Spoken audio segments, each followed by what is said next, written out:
I'm the president of the New America Foundation, and much more importantly than that, a friend and admirer of Kati. And I'm delighted that she included us on her whirlwind global tour. We are, as you can probably tell, webcasting this event live. So if you do ask a question when the time comes, please wait for the microphone, and please bear in mind that your question is going around the world, so you're on the record. Others will come in as we talk. But this will be relatively brief and informal, and we'll let you buy some books and talk to Kati afterwards. Let me just say a few words of introduction, because I do a fair amount of these author chats at New America, but it's rare that I have a relationship with a book or the kind of admiration for a book that I have in this case, mostly through Kati's friendship and the fact that she serves on the board of New America and came down here during her worldwide research at one point and accepted a little bit of chauffeuring from me. But as you'll hear, this is a great book, and you should read the Jonathan Yardley review over the weekend and others if you want sort of validation of that from third parties.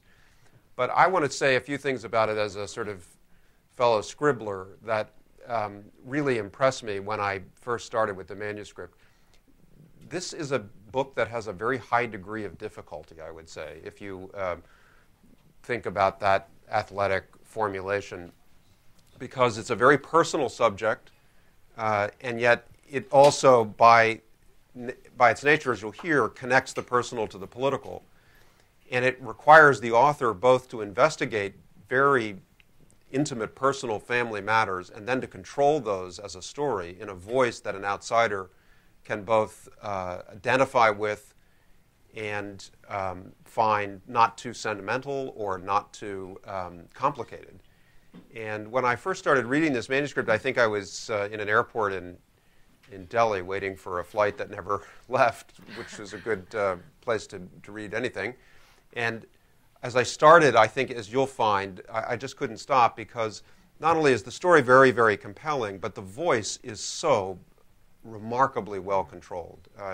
It has that rare blend of not being sort of easy or sentimental, but also being very affecting, which is the ultimate kind of challenge, I think, for literary writing. And since English is her second language, I guess, or one of her third language.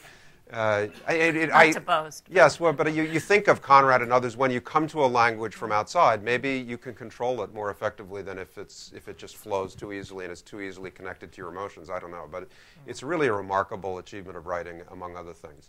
So what I thought we should do here, for the sake of those who don't know the story, is just to keep it simple and talk a little bit in order about what this story is about in the way that you would. So first, just start with why you became curious about this and what you sort of knew about your parents when you started the investigation.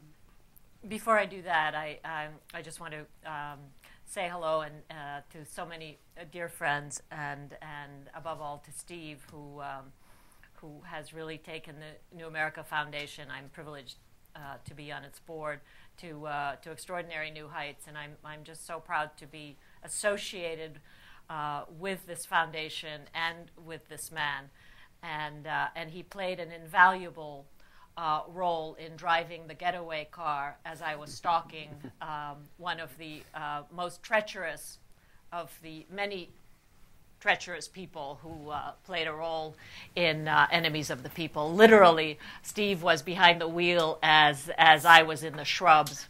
Good old. Investigative reporting. Good old investigative. Yeah, we learned that in 101. So he had his foot on the engine. Anyway, and in so many other ways, he's given me support and invaluable criticism. As Steve said, this was it's my 7th book and the most painful and the most personal to write, because I was writing about two people who I adore, my parents, and I knew that it was a risky business, opening up the Pandora's box, which is the vault of the Hungarian secret police or any secret police archive. And I needed to do this because whereas my parents, who passed away, in my father's case 3 years ago, my mother's 4 years ago, they had too much history. I didn't have enough. When we came here as refugees the year after the Hungarian Revolution, they decided to shut the door on the past. They frankly had enough. As survivors of the two greatest cataclysms of the 20th century, the Holocaust and communism, they understandably wanted a clean sweep of things. But I've always been a troublemaker.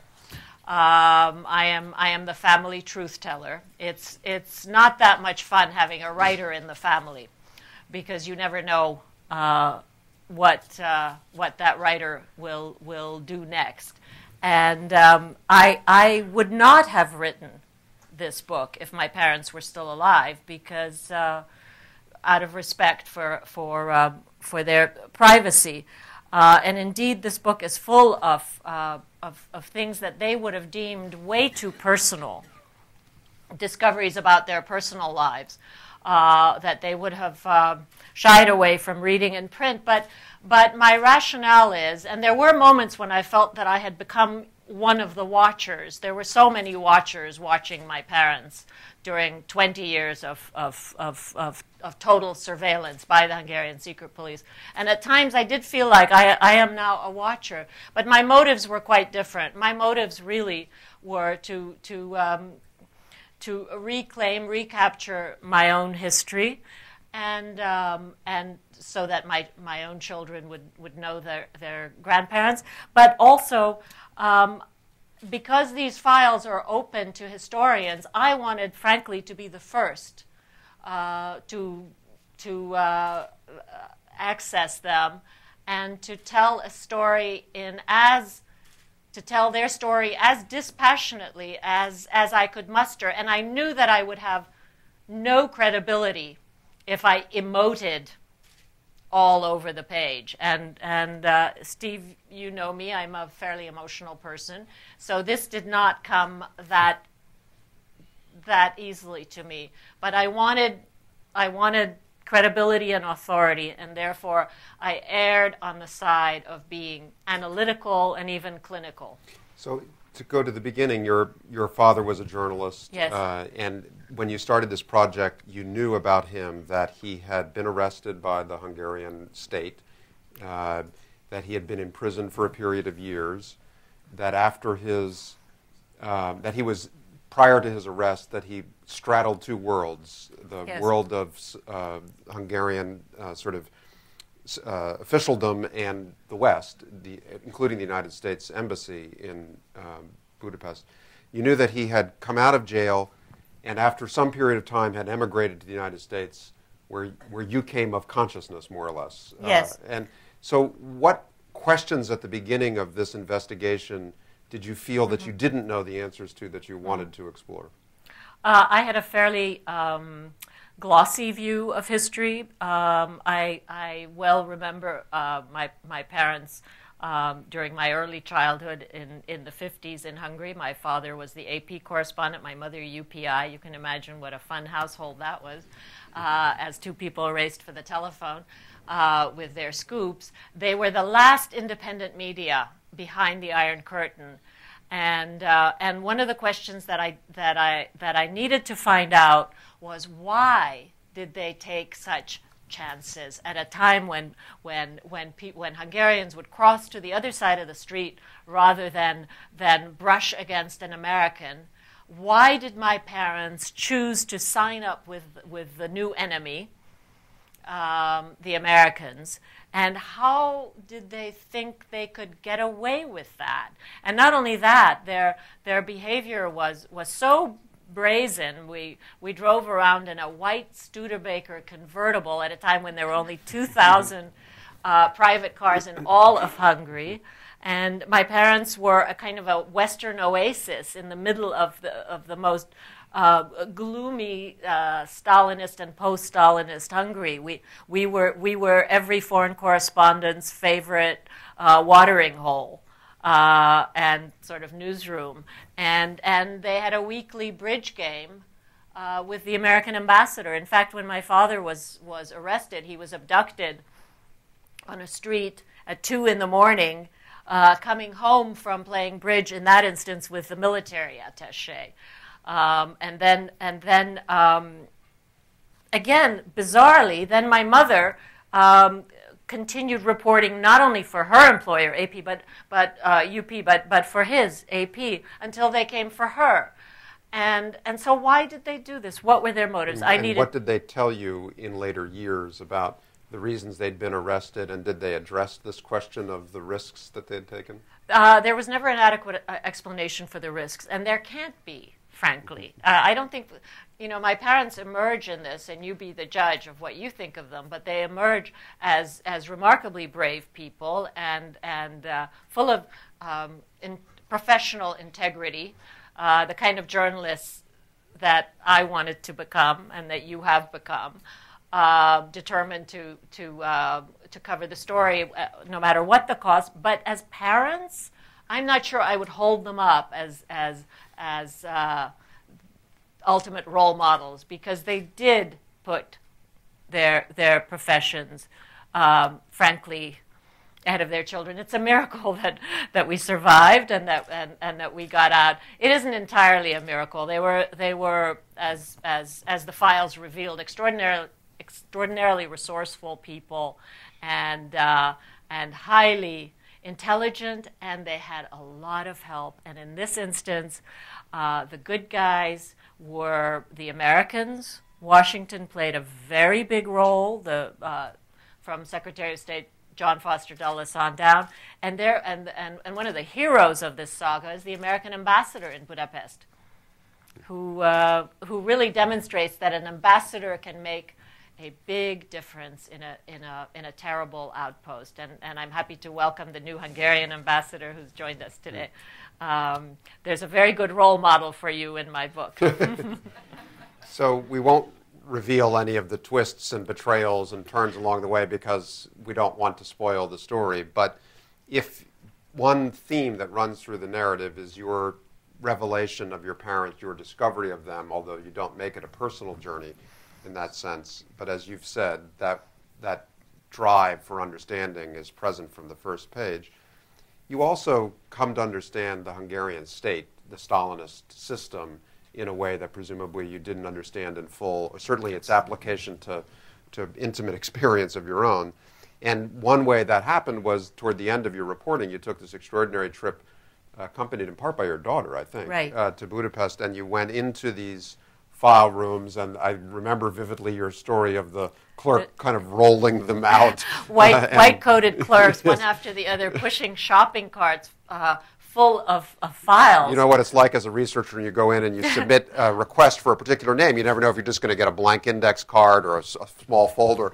And you got card after card after card of files about your parents. It was scary. So what was revealed about that state and that time and place that you didn't intuitively appreciate before you did this research? Even my parents would have been surprised at the level of surveillance that pretty much everybody in our world, starting with our French babysitter, perhaps the most treacherous informant of them all, which came as belated vindication because I never liked her. She always liked my sister better than me. Turns out I was right; they were all wrong. She was actually a full-time agent and very much a part-time nanny. So she was using my sister and me to get information. So that was one thing. And then of course, in terms of the revelations about their personal lives, they were not faithful to each other. And if I had done this work when I was a much more self-righteous person in my 20s or even 30s, I think I would have been truly outraged by that. But by the time I got to this, they were living such awfully confined lives, and they were about to go to jail, and I was kind of glad that they both had some nice experiences to take with them to jail. And plus, one of the people whom I met in my research, who came to Budapest from where he lives in Munich, Germany, was my mother's lover, and I remembered him from my childhood as just being a wonderful man who, at a time when everybody in the world was observing and informing on my mother, with my father already a prisoner, and my sister and I, two hysterical little kids wondering what happened to our papa, there was somebody who was looking after my mother. So I must admit that, and he turned out to be a lovely man who told me that my mother was the greatest love of his life. So this was a tender and wonderful moment. A less tender and wonderful moment was meeting a colleague of my father's, a journalist, who'd been sent here to Washington, representing the official Hungarian state news service, to entrap and recruit my father for the secret police. So even once we reached what we thought was safe haven here in Washington, and my father was the AP's senior diplomatic correspondent, the Hungarians hadn't given up on them. And this I really had to temper my prose. I think I had a couple of vials, which Richard, who also is a great editor in addition to being a great peacemaker, and I have to acknowledge his presence here. Richard Holbrook, he kind of said, "Whoa, cool it here. You can't call these people vile." And I said, "But they are. They are." And he said, "No, let people draw their own conclusions." So there, I got frankly really angry that it isn't enough that they tormented them in their own country and subjected particularly my father to Abu Ghraib style interrogation. And here's where the relevance comes in to today. That the kind of Abu Ghraib style interrogation methods that were practiced on my father, that is to say, forcing him to stand for endless hours whilst shouting obscenities at him, does not get at the truth, because the confessions that they got out of my father were really basically to get them off his back. But that same treatment led to his twice he planned his own suicide. That was upsetting for a child to read. If this hasn't stimulated you to go out and buy the book, I'm out of gas, basically. So why don't we take 2 or 3 questions while we're doing this formal piece, and people are watching on the web. A question from the audience, a prompt from the audience, something to do with the FBI. Yes. Please, go ahead. Okay. Question number 1 to Ambassador Holbrook. Okay.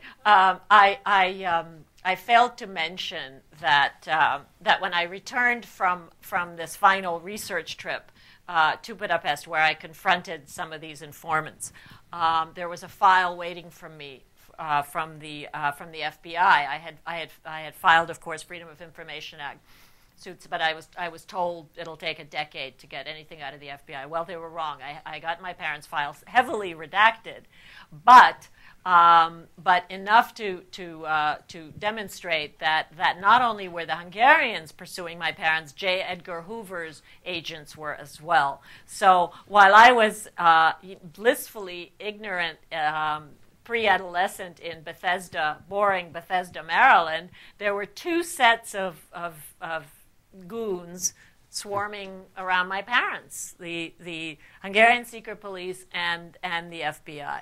So that came as a bit of a shock, and I'm not sure my parents knew about that. The suburbs are always more interesting than you think. Yeah. I didn't mean to call Bethesda boring. Do you No. I agree with you that it's boring. I'm just saying it has its own secrets. Sir.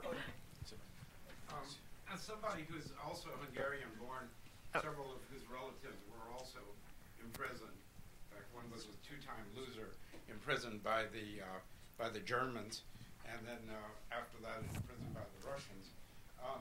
I appreciate your candor that evil is not confined simply to the old USSR, but to the U.S. And what concerns me is that it continues, if not accelerates, under Obama.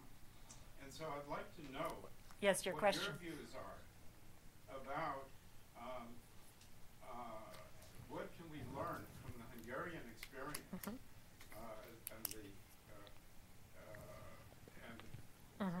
so that we can improve this country.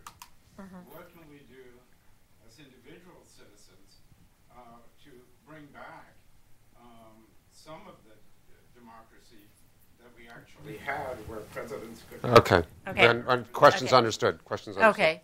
I hope that you'll read my book, and I hope that you will conclude what is obvious is that there is no comparison between that terrible system and this system. Yes, sir. Yes, in front here. As you looked at the files, what can you tell us about the informants? Were they educated? Were they gangsters? The terrible thing is, and this is the key to how a terror state functions, is that they came from all walks of life, and that they were not necessarily bad people, and that they included friends, relatives, cleaning ladies. It was what it illustrates is the power of fear. And what a weapon that is in the hands of the state, and that you can basically, if you snatch people from their beds at midnight and drag them to a soundproof basement room and tell them that your daughter will never finish high school unless you file weekly reports. On the Martons, let's not be too judgmental about how we would respond to that kind of. I became in this experience far more modest, far more humble in my judgments of people when I first started reading it, and I really was full of judgment and appalled that my mother's best friend who had promised her that she would look after my sister and me in case my parents were arrested, which was obvious that it would happen eventually. And when the secret police took my sister and me to this lady's home, she opened the door this much and stuck her nose out and said, "Where can I send packages to the little girls?" And that was the last we heard of her. I was pretty angry as I worked through the process and assimilated these terrible cruelties, which let's face it, a huge portion of the planet lived under this system for half a century. I became less judgmental, even less judgmental of the guy who was sent here to recruit, with whom I had a very dramatic confrontation in Budapest. Except for the French babysitter. Yeah, no forgiving. No. I mean, anybody who gets a job as a babysitter can't be an agent. Will your book be published in other languages? Yes, Arabic? I hope in Arabic. I would love that. Yes, one question in the front. Good evening. Thank you very much. I noticed that it says author of The Great Escape. Yes. And I assume that is the original. It's based around the writings were made into a movie later on. Is that the Steve McQueen Great Escape? Alas, no. Hollywood is on the case with this book, we think. Yes. Well, that does bring me to my question, though. But My Great Escape is also worth reading. Okay. Well, good. This seems like a well-planned book, and I wanted to know, when did you start to write? When did you collect the photos? When did you realize you'd be a journalist? Or was there ever a time when you thought, I'm going to make a living doing this? And I want to thank you for including the beautiful pictures. And it's easy to read. You can tell by the way that you've broken up the language and the italicism. Using the italics and calligraphy is very nice. Thank you so much. You know, I never wanted to be anything but a journalist. Both my parents were journalists. We actually had a teletype machine in our living room growing up in Budapest. To me, that was the sweetest sound to go to sleep to. And I thought my parents were the most glamorous people in the world. Dangerous, yes, but also glamorous. And so at the first opportunity, I started actually as a reporter here in Washington with All Things Considered on National Public Radio, and then went on to ABC, CBS, etc. until I started writing books, which seemed more compatible with raising children. So that was my parents' example governed my life up to a point. I wanted that adventuresome lifestyle, but I wanted to be a different sort of parent than they were. I promised that we'd keep the formal part to the length associated with the consumption of a single glass of wine. I think we have achieved that, and now we'll move to a more informal setting where Kati is available to talk with you and answer additional questions. Before we head back to the wine bar, please join me in a round of applause of congratulations. Thank you. For this very important Thank you so much.